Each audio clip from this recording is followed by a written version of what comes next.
Olá, queridos alunos, eu me chamo Leonardo, sou professor de Ciências e Biologia e hoje trouxe uma aula de ensino médio sobre edição gênica.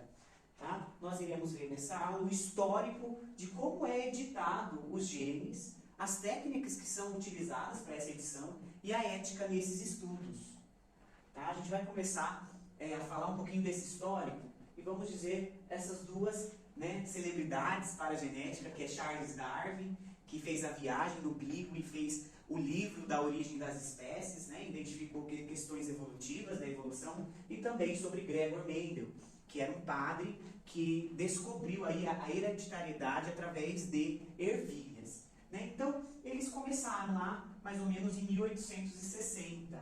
Daí a gente vai avançando nessa linha do tempo. Em 1901, houve a identificação de mutação, de mudanças nesse gene observado. Em 1903, foi identificado como que o DNA se organizava nesse formato aqui, ó. É um formato mais macro, que é na forma de cromossomos. Tá? Depois, em 1909, foi identificado o termo gene. Então, uma região específica do nosso DNA, ou de qualquer DNA de qualquer animal, é identificado como gene. E em 1953, um pouco mais recente, foi identificado a estrutura da dupla hélice de DNA, que a gente já estudou, que foi a Rosalind Franklin, que fez o raio-x para identificar essa estrutura, fez um raio-x ampliado, e depois dois outros pesquisadores, que foi Watson e Crick, que conseguiu descrever isso, saiu na Nature, foi muito, um passo muito grande para a ciência. Daí, em 1969, foi isolado um primeiro gene. Então, conseguiram separar um pedacinho da nossa genética ali. Em 1972, foi descoberta, então, a forma que a gente poderia mudar. Aqui tem a tesourinha exemplificada. Então, a gente poderia recortar e colar esse DNA, colocando o que a gente queria ali naquele meio. Tá? Em 1990, foi feito um projeto muito grande, mundial, todos os países com tecnologia científica participou, que foi identificar e mapear tudo, todo o DNA dos seres humanos. E foi chamado de Projeto Genoma. Foi de 1990 até 2003 esse projeto, um projeto muito grande. E dentro desse período, a gente teve a clonagem de mamíferos. Lá em 1997, saiu o artigo da clonagem da ovelha Dolly, onde ela sobreviveu por pouco tempo, mas comprovou que era possível, então, clonar seres, copiar, pegar a informação gênica de um animal e replicá-lo em um outro animal ou in vitro em uma determinada técnica. E depois, em 2012, surgiu algo novo, revolucionário, que foi a técnica de CRISPR-Cas9. E isso revolucionou, as ganhadoras, as mulheres que descobriram essa técnica, que foi a dona Maria Jane, elas ganharam o prêmio Nobel em 2019 por descobrir essa técnica. Tá? Então, como que era e como ficou? Eu vou pincelar para vocês. Aqui, nós temos uma célula bacteriana que tem dois tipos de DNA. Um DNA que é próprio dela mesmo, que a gente vê todo aqui condensado.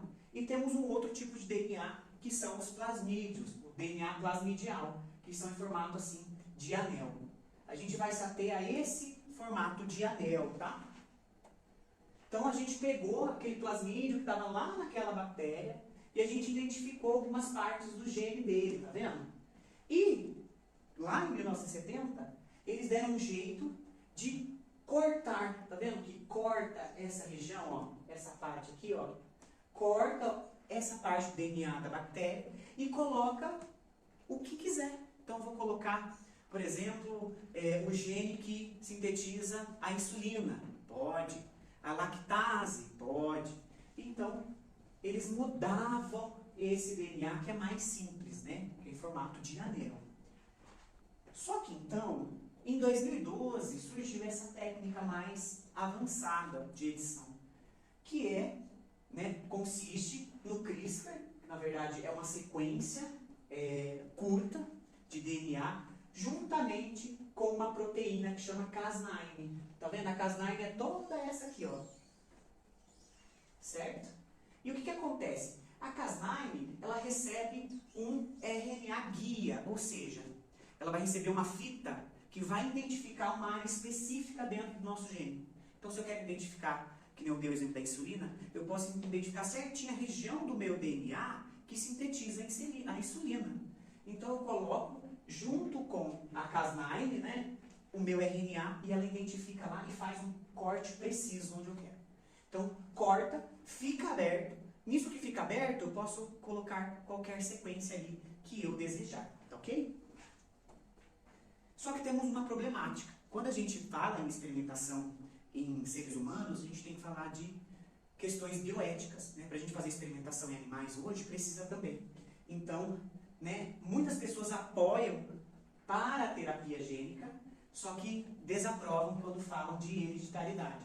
Quando a gente fala de terapia gênica, a gente está falando de modificar células somáticas. Então, células do nosso corpo, que vai evitar alguma doença, por exemplo, que pode acarretar uma pessoa. Só que tem pessoas, né, tem cientistas que estão experimentando em células germinativas, sexuais, que determina a nossa hereditariedade. Ok, gente?